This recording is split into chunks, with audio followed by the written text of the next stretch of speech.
Hello Hindustan, आ गए हैं हम एक नए ब्लॉग के साथ जहां हमें कमाने हैं अपने काम से 22 लाख रुपए 180 डेज में।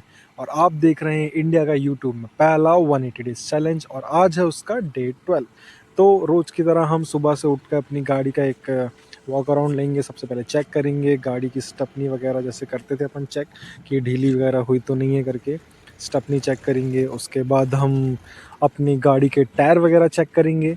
उसमें देखेंगे कि हमने ध्यान से देखा कि गिट्टी विट्टी हमारे ड्राइवर ने नहीं निकाली है, तो उसको निकालने के लिए हम जल्दी से ड्राइवर से एक इक्विपमेंट टाइप ले लेते हैं। ये लोहे की 10 mm या 8 mm रॉड का बनता है, उसको मोल्ड करके किसी भी बेल्डर से आप बनवा सकते हैं। इससे क्या होता है कि टायर के बीच में जो ग्रिप होती है ना, वहाँ पे नुकीली गिट्टी जो फंस जाती है, जो अपन पैचकस वगैरह या हाथ से नहीं निकलती, उसको ऐसा फंसा कर निकाल लिया जाता है। क्योंकि इसी से कोई भी नुकीली गिट्टी टायर में जो फंसी होती है ना, जब वो बड़ी गिट्टी, जब टायर घूमेगा और बड़ी गिट्टी के ऊपर आके लगती है तो पिंच कर देती है टायर के अंदर सीधा।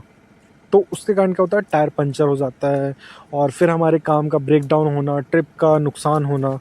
तो इसी वजह से हम क्या करते हैं, खुद ही एक बार घूम के चेक कर लेते हैं। अगर ज़्यादा कभी गिट्टी लगी होती है हमारे टायर में तो हम ड्राइवर को थोड़ा सा डांट देते हैं कि क्या मेंटेन कर रहा है, कैसे देख रहा है। तो यही छोटी मोटी चीज़ें हैं जिनको ध्यान रखना चाहिए। और डीजल नापेंगे अभी हम, है ना। और देखो, अब मैं आपको चीज़ दिखाता हूँ कि ये जो टायर है ना, ये देखो अभी हमने कुछ टाइम पहले टायर डलाया था। अब ध्यान से आप देख सकते हो कि इसमें साइड में कट लगे हुए हैं। ये कट क्या होते हैं, बोल्डर के लगे हुए हैं। और ये देखिए जहाँ मैं एक उसको लगा रहा हूँ नोक को, तो ये बहुत गहरे कट होते हैं। इन्हीं से क्या होता है, टायर का फटना वटना। तो कुछ भाई लोग का सवाल था कि टायर कितने टाइम तक चलते हैं। तो अगर आपकी टायर में साइड कट नहीं लग रहे हैं तो आपके टायर बेशक बहुत लंबे टाइम तक चलेंगे। और हम आज अपने गाड़ी का नापने वाले हैं डीजल, क्योंकि पिछले वीडियो में आपने देखा था कि हमने पूरे पूरे फ्यूल का यूज़ कर लिया था। तो हम वापस से आज वैसे ही जैक उठा के अपने पीछे का डाला उठाएंगे और वापस से रॉड से हम नापेंगे कि देखते हैं कि डीजल है हमारे लिए कि नहीं है, एक आध ट्रिप के लिए। वरना हम वापस से जाके इसमें फ्यूल फिलिंग करेंगे। ठीक है। तो हमारे ड्राइवर ने इस तरीके से रॉड पूरी नीचे डाली, उसको नापा पूरे तरीके से। ठीक है। और देखते हैं कितना इसमें डीजल निकला है। ड्राइवर ने हमको नाप कर बताया कि टोटल 4 से 7 उंगल के आसपास पे डीजल है। मतलब हमारा काम जो है बन जाएगा अभी। मतलब हम सीधा जाएंगे पहले लोडिंग के लिए अपने वापस से क्रैशर माइंस में, और वहाँ से हम एक ट्रिप खाली करने के बाद लेंगे डीजल, है ना। तो क्या है, वापस से गाड़ी अगर अपनी 6 किलोमीटर भी जा रही तो 6 किलोमीटर आना, 6 किलोमीटर जाना, 12 किलोमीटर 400-500 रुपये के डीजल का लॉस हो जाता है। तो सीधा हम जा रहे हैं वापस से क्रैशर, जो जहाँ मैंने आपको कल दिखाया था वहाँ पे मैं आपको दिखाता हूँ फिर से लोडिंग वगैरह। ठीक है, तो चलते हैं अब जल्दी से क्रैशर। और हम पहुंच चुके हैं क्रैशर। इसी तरीके से लोडिंग होती है, सेम ऊपर से मटेरियल लोड होने का। ठीक है। और ध्यान रखिए, ये जेसीबी की मशीन है 140। मैंने आपको बताया है कि काफ़ी अच्छी मशीन है। आजकल छोटी जगह की माइंसों पे ये मशीन यूज़ होने लगी है 140।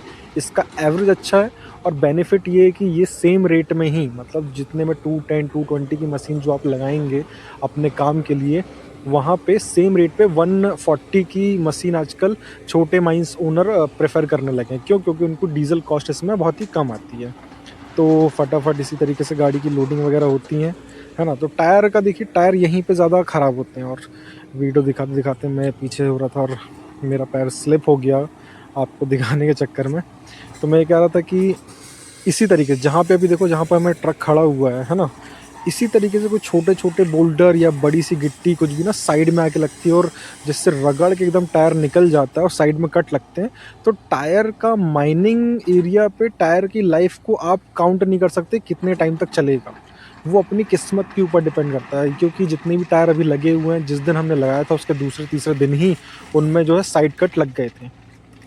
तो करा लेते हैं अपनी गाड़ी को जल्दी जल्दी से लोड। उसके बाद हम सीधा चलते हैं घर की तरफ, क्योंकि गाड़ी हमारी ऐसी दिन भर चलती रहेगी। इसके बाद हमारी गाड़ी को रात को रेलवे का भी काम है, तो गाड़ी सीधा वहीं से हमारे रेलवे में चले जाएगी।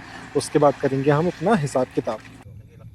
तो गाइज़, एक अचानक से छोटी सी प्रॉब्लम आ गई है। सुबह का बज रहा है 7 बजे मुझे जाना पड़ रहा है अपनी गाड़ी के पास, क्योंकि फिर से रैक में आज दूसरा दिन है। एक दिन छोड़कर दूसरे दिन वापस से गाड़ी का फिर से छोटा सा एक एक्सीडेंट हो गया है। और ये भी रैक के सेकंड लास्ट ट्रिप है। मतलब अब वो आखिरी चक्कर लेने जा रहा था। पिछली बार जो एक्सीडेंट हुआ था वो लास्ट ट्रिप में जाते टाइम हुआ था, इस बार वो लास्ट ट्रिप लेने जा रहा था खाली करके रेलवे स्टेशन से। और उसका रास्ते में ही फिर से किसी ऑटो वगैरह से एक्सीडेंट हो गया है। तो पता नहीं, देखते हैं जल्दी जाके कितना क्या नुकसान हुआ है, क्या प्रॉब्लम हुई है, और जाके समझते हैं। क्योंकि उसने बोला कि ऑटो वाला आ रहा था ऊपर कुछ सामान रख के, तो शायद कुछ उसमें टकरा कर भिड़ गया है। तो देखते हैं, चलते हैं। तो हम आ गए अपने ट्रक के पास और देख सकते हैं पीछे जो गाड़ी जा रही है अपनी, साथ में ये भी गाड़ियां चलती हैं सारी, रुक के देख रहे हैं, है ना। तो और ये खड़ा हुआ, जो ऑटो खड़ा हुआ, और ये 3 लोग थे। ये इस ऑटो में बैठ के 3 लोग 150-200 किलोमीटर दूर से आ रहे थे। ऊपर अपने एक हाथी की सूंड रख के, मतलब हाथी का सर और एक सूंड, उसका कवर जैसा है, वो रख के आ रहे थे। और इनके ऑटो के जो मतलब ये जो सामान रखा है इनके ऑटो के दोनों तरफ 3 फीट इस तरफ 3 फीट इस तरफ निकला हुआ था। ठीक है, तो शायद हो सकता है इनकी नींद लग गई हो, हमारी ड्राइवर को तो नींद नहीं लगी थी क्योंकि वो रेगुलर चलता रहता है, साइड से ही चल रहा था। तो उनका जो सामान बाहर निकला हुआ था उससे वो टकरा गया। तो हमारी गाड़ी के यहाँ पे जो दिख रहा है, आप स्क्रैच दिख रहा है दरवाजे में, ये दरवाजे पे डेंट लग गया है हमारी गाड़ी पे। ठीक है, और ये जो इनको नुकसान हुआ है देख सकते हैं। अब ये ऑटो इस तरीके से ऊपर सामान रख के, ये 150-200 किलोमीटर दूर से आ रहे हैं। ये मतलब इतना बड़ा सामान है, इतना महंगा, इनको बड़ी सी गाड़ी में रख के लेके आना चाहिए था। लेकिन देखिए साइड में जो है ना, लेफ्ट हैंड साइड पे आप देख सकते हैं जहाँ से स्कूटी निकली, इनका ऊपर का हिस्सा जो है टूट चुका है। फिर क्या कर सकते हैं। अब देखिए कुछ चीज़ें प्रॉब्लम होती है जो मैनेज करनी पड़ती है, लेकिन हर जगह में चीज़ें प्रॉब्लम नहीं की जाती इस जगह पे कि जहाँ पे गलतियाँ कुछ सामने वाली की भी हों। तो हमने कुछ कैमरा वैमरा चेक कराया, देखा कि ये बीच रोड से चल रही थी ऑटो। अब देखते हैं आगे क्या जाके लफड़ा होगा, बाद में कंप्लेंट वम्प्लेंट करते हैं, ये लोग नहीं करते हैं। ठीक है, तो हमने सबसे पहले इस ऑटो का पूरा घूम के चारों तरफ से वीडियो वगैरह बना लिया कि देखिए इस तरीके से टूटा है। खैर सबसे पहले तो गलत चीज़ ये होती है कि कोई भी आपका जितना बड़ा व्हीकल है उससे आप बाहर सामान निकाल के नहीं लेके आ सकते। और ये इसी के पीछे सो कर आ रहे थे इतनी दूर से, और सामने 2 लोग, पीछे 1 लोग बैठ के, है ना। तो देख सकते हैं आप कैसी प्रॉब्लम्स हो जाती हैं। अच्छा हुआ कि सिर्फ उस वो थर्माकोल या प्लास्टर ऑफ पेरिस की डमी से टकराया। इनकी ये ऑटो की बॉडी ट्रक से नहीं टकराई। मतलब अगर धोखे से भी इसकी बॉडी या कोई भी चीज़ फंस जाती ना ट्रक में, तो ये इतनी दूर फेंकाता, इतना दूर फेंकाता कि इसकी अभी देखने की कंडीशन नहीं बनती कि ऑटो भी है कि नहीं है। आप समझ सकते हो कोई भी बड़े व्हीकल से अगर कोई चीज़ टकराती है तो किस तरह की कंडीशन होती है।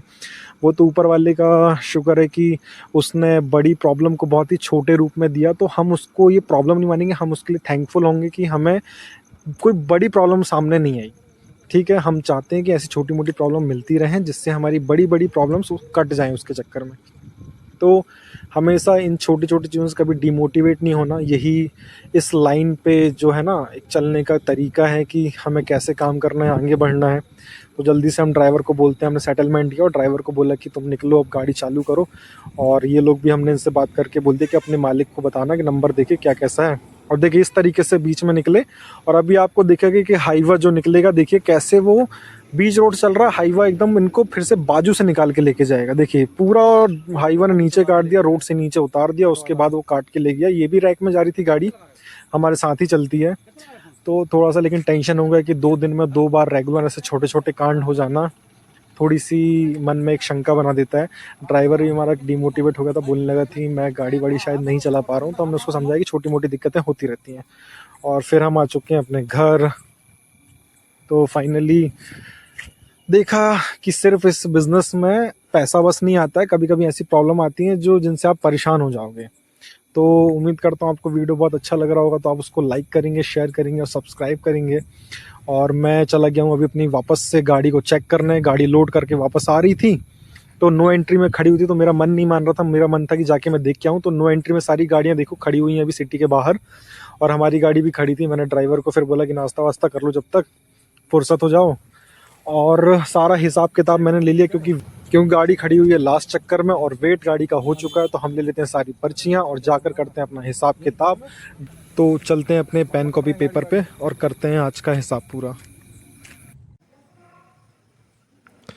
सो गाइज हम आ चुके हैं अपने पेन कॉपी पेपर पे, जहाँ करने वाले हैं हम अपने डेली रूटीन का हिसाब। तो आज है उसका डे 12 हमारे 180 डेज चैलेंज का। तो हमने दिन में हमारी गाड़ी ने सिर्फ मारे 1 चक्कर, क्योंकि पता नहीं शायद माल ख़त्म हो गया था क्रैशर में ले जाने का। तो सिर्फ गाड़ी में 1 चक्कर ही लगा, और 1 चक्कर के बाद हमको डीजल को रिफ्यूल कराना था क्योंकि हमारी गाड़ी में डीजल नहीं था। पर आगे कोई ज़्यादा काम नहीं था, कोई ट्रिप नहीं लग रहे थे। तो हमने क्या किया, सिर्फ गाड़ी में 5,000 रुपये का डीजल लिया, तो इसका हमने रेट हमारा थोड़ा सा चेंज हुआ है, क्योंकि इसमें टैक्स के मैं पैसे के साथ मैं आपको बता रहा था। तो टैक्स का क्या है कि वो चीज़ें इन्फॉर्मेशन काफ़ी कॉन्फिडेंशियल होती है, चीज़ों को लेके मैं आपसे डिस्कस नहीं करता मेरे जीएसटी चीज़ों को लेके। तो इसलिए हम इसलिए आपको कन्फ्यूज़न ना हो कभी प्राइस में और किसी टाइप का स्कैम ना लगे, इसलिए हम इसको चेंज करके रेट चेंज कर रहे हैं। तो 44,760 टोटल वेट हो गया हमारा एक चक्कर। रेट पर टन हो गया 100 रुपये, क्योंकि हमको 20% का टोटल उसमें टैक्स लगता था। ठीक है, तो टोटल हो गया हमारा 4,476 रुपये। एक चक्कर का डीजल हमने डाला है 5,000 रुपये का, तो इसमें से हम इसको माइनस करेंगे, प्रॉफिट निकला हमको -524। अब ये -524 तो है, लेकिन ये फिर भी प्रॉफिट कहलाएगा। क्यों? क्योंकि हमारी गाड़ी में पूरे पूरे 5,000 रुपये का डीजल नहीं लगा, हमारी गाड़ी में बाकी का डीजल जो है सेफ बचा हुआ, जो हम नेक्स्ट डे में हम यूज़ करेंगे। ठीक है, अब आ जाते हैं हम अपने नाइट वर्क में, क्योंकि जैसा मैंने बताया था कि रेलवे का हमारा काम था और उसके बाद मॉर्निंग में जाके हमारे साथ एक एक्सीडेंट हो गया। तो ऐसी चीज़ों को लेके हम कभी कभी बहुत ही ज़्यादा वो हो जाते हैं कि क्या करें, पर छोटी मोटी प्रॉब्लम है उसको हैंडल करना पड़ता है। तो नाइट के टाइम पे हमारी गाड़ी ने ट्रिप लगाई हमारे टोटल 6। इस 5वें ट्रिप में हमारी गाड़ी के साथ हुआ था एक्सीडेंट, फिर 6वें चक्कर में मैंने उससे लिया था हिसाब। ठीक है, तो देखते हैं हमारी गाड़ी ने रात में लगाया था 44,210, 44,180 इस टाइप से टोटल। तो इसका टोटल वेट हो गया हमारा 281.260। रेट पर टन निकल के आता है वहाँ से 120 रुपये पर टन। ये 120 रुपये पर टन विदाउट टैक्स वाला होता है। ठीक है, इसमें जो टैक्स होता है वो जिसने रेलवे का टेंडर लिया है वो 5% का टैक्स इसमें पेड करता है, मतलब इस पर 5% का टैक्स इंक्लूड होता है। लेकिन हाँ, अगर हम ये काम कच्चे में कर रहे हैं तो हमको पूरा 120 आता है। अगर आप इसको प्रॉपर बिलिंग में करेंगे तो आपको इस 120 रुपये में से 5 रुपये, मतलब 5%, इस 120 का 5% आपको निकाल के गवर्नमेंट को देना होगा। ठीक है, तो फिलहाल हमारा एक अच्छे काम है तो इसलिए हमने इसको 120 ले लिया। ये हमारा पक्के काम है तो इसलिए हमने इसमें से 20% माइनस कर दिया है। तो टोटल वेट में 120 रुपये का इंटू करना है अपन को। ठीक है, यहाँ पे जाएगा इंटू करेंगे तो निकलता है 33,750 रुपये। डीजल जो हमने डलवाया था यहाँ पे हमने 100 लीटर डीजल लिया। क्यों? क्योंकि इतना सब चक्कर कितने 5,000 के डीजल तो लगेंगे नहीं, तो हमने 100 लीटर वापस से डीजल लिया। अब हमारी गाड़ी में हो गया था टोटल 15,000 रुपये का, मतलब 150 लीटर के आसपास हमारी गाड़ी में डीजल हो गया था। तो इस 33,751 में जो नाइट में हमने डीजल लिया उसको इससे माइनस कर रहे हैं अपन। 9,301 रुपये का डीजल आया था। ठीक है, अब इससे को माइनस करने के बाद यहाँ पर हमको प्रॉफिट निकल के आता है रात के काम का 24,450 रुपये का। ठीक है, हम निकालते हैं अपने ड्राइवर का एक्सपेंस, मतलब ड्राइवर कंडक्टर का। तो हमारी गाड़ी हमारे कंडक्टर ने ना दिन में काम किया ना रात में काम किया, तो हमारे ड्राइवर ने अकेले ही पूरी गाड़ी चलाई। तो ड्राइवर का हो गया यहाँ पे, हम आपको पता है यहाँ पे हम देते हैं 250 रुपये, यहाँ पे देते हैं हम रात के काम में 300 रुपये। तो 6 तरीक हो गया 1,800 रुपये यहाँ का हो गया और 250 रुपये यहाँ का हो गया। तो 18, 19, 20 और 50 रुपये और। तो ड्राइवर का टोटल ट्रिप का बन गया 2,050 रुपये। खाने के लिए रात के समय वो एक लड़के को पकड़ के ले गया था अपने साथ में, क्योंकि उसको नींद वगैरह ना आए, तो टाइम पास में किसी को भी लेके चला जाता है। तो 2 प्लेट खाने का हो गया 160 रुपये। टोटल कॉस्ट आ गई हमारी 2,210 रुपये। ठीक है, अब इसके बाद हम करते हैं प्रॉफिट का कैलकुलेशन। प्रॉफिट कैलकुलेशन में हम यहाँ पे आएंगे तो डे टाइम वर्क में हो गया हमारा माइनस का 524, नाइट वर्क में हो गया 24,450 रुपये। एक्सपेंस निकल के आता है -2,210 रुपये। इनको पूरा कैलकुलेट करेंगे, इसमें से इसको माइनस कर दो, इसको माइनस कर दो, तो टोटल प्रॉफिट निकल के आ गया 21,716 रुपये आफ्टर 24 आवर, मतलब 24 घंटे के बाद पूरी गाड़ी ने अपन को ड्राइवर कंडक्टर डीजल की कॉस्टिंग काट के निकाल के दिए हैं 21,716 रुपये। अब इसमें हमने एक खर्च ऐड नहीं किया है। वो कौन सा खर्च है? वो खर्च है हमारे एक्सीडेंट का। जो ऑटो के ऊपर हमने वो हाथी का जो स्टैचू था जो हमने तोड़ा, वो खुद आके भिड़ गया हमसे, उसका हमको नई नॉलेज है। ठीक है, तो हमने अपना नंबर उस ऑटो वाले को दे दिया कि वो अपने मालिक से डायरेक्ट जाके बात कराएगा। वो डायरेक्ट हमारी कंप्लेंट करते हैं, एफआईआर करते हैं, जो भी होते हैं वो प्रॉब्लम्स नेक्स्ट वीडियो में मैं आपको डिस्कस करूंगा कि क्या चीज़ें हुई, या इसलिए हमने अभी कॉस्टिंग नहीं लिखी है क्योंकि हमें पता नहीं उसकी। अगर कोई कॉस्ट लगता है तो नेक्स्ट वीडियो में हम उसको ऐड करेंगे, और अगर नहीं लगता तो ये अच्छी बात है हमारे लिए, कोई भी चीज़ें नहीं होता, नुकसान नहीं होता। और चलते हैं अपने 180 डेज चैलेंज के पेज पे, जहाँ पर हम अपने पर डे के प्रॉफिट को लिख रहे हैं। तो हमारे डे 12 में प्रॉफिट हुआ हमको 21,716 रुपये। इसको घटाते हैं हम अपने 22 लाख रुपए वाले उससे। तो हमारे पास पेंडिंग 20,63,000 रुपये बचा हुआ था, उसमें 10,000 रुपये 11वें दिन का प्रॉफिट था, 12,000 रुपये था 21,000 रुपये, 12वें दिन का 21,000 का प्रॉफिट था। अब हमारे पास पेंडिंग अमाउंट बटा है 20,31,858 रुपये। अब देखना ये कि हम अब इसको 180 डेज़ में कंप्लीट कर पाते हैं कि नहीं कर पाते हैं। और बहुत ही अच्छे अच्छे वीडियोस, काफ़ी इंटरेस्टिंग वीडियोस मैं आपके लिए लेके आने वाला हूँ। जैसा कि आप देख ही सकते हैं कि 2 दिन में 2 एक्सीडेंट, बट छोटे छोटे एक्सीडेंट थे। तो इन सारी चीज़ों से हमको सतर्क होकर चलना है कि हमारी गाड़ी पे और हमारे काम में कोई भी नुकसान ना हो, कोई भी परेशानी ना आए, है ना। और नेक्स्ट वीडियो बिल्कुल ही मिस मत करिएगा, क्योंकि नेक्स्ट वीडियो में हम डिस्कस करने वाले हैं टाटा की रीसेल वैल्यू के बारे में, है ना। तो कैसा उसका स्कैम चल रहा है रीसेल वैल्यू का, और आपको एवरेज का, जैसे मैंने आपको बना के रखा हुआ है यहाँ पे देख सकते हैं हम। टाटा की रिसर्च, टाटा की हम कुछ पॉइंट्स में डिस्कस करेंगे। ऑन रोड प्राइस पे, डाउन पेमेंट में, माइलेज लोड प्लस अनलोड पे, डीजल कॉस्ट पे, यूरिया कंजम्पशन पे, टोटल बैंक इंटरेस्ट पे, और resale price after 5 to 6 year. और ये जो हम एवरेज कैलकुलेट करने वाले हैं टोटल 5 से 6 साल की ड्यूरेशन का है, 1.5 लाख किलोमीटर के बाद, क्योंकि इंसान 1.5 लाख किलोमीटर चलाने के बाद ही 5 से 6 साल के बाद ही गाड़ी को रीसेल करता है। तो 1.5 लाख किलोमीटर में गाड़ी हमारे क्या एवरेज देती है, कितना हमको पूरे 1.5 लाख किलोमीटर चलाने में यूरिया का कितना कंजम्पशन लग जाएगा, हमको कितनी उसकी कॉस्टिंग आ जाएगी, और उसके बाद 6 साल के बाद गाड़ी की क्या रीसेल वैल्यू होगी, और 6 साल गाड़ी के चलाने के बाद हमको किस गाड़ी में ज़्यादा प्रॉफिट होगा, भारत बेंज या टाटा सिग्ना में। तो इस वीडियो को बिल्कुल ही मिस मत करिएगा, हो सकता है ये बहुत ही इंपॉर्टेंट वीडियो हो अगर आप गाड़ी लेना चाह रहे हो। तो इस वीडियो के लिए आप चैनल को सब्सक्राइब करें, लाइक करें, और बिल्कुल भी मिस मत करिएगा, बने रहिए हमारे साथ द हाईवा स्टोर पे। Thank you.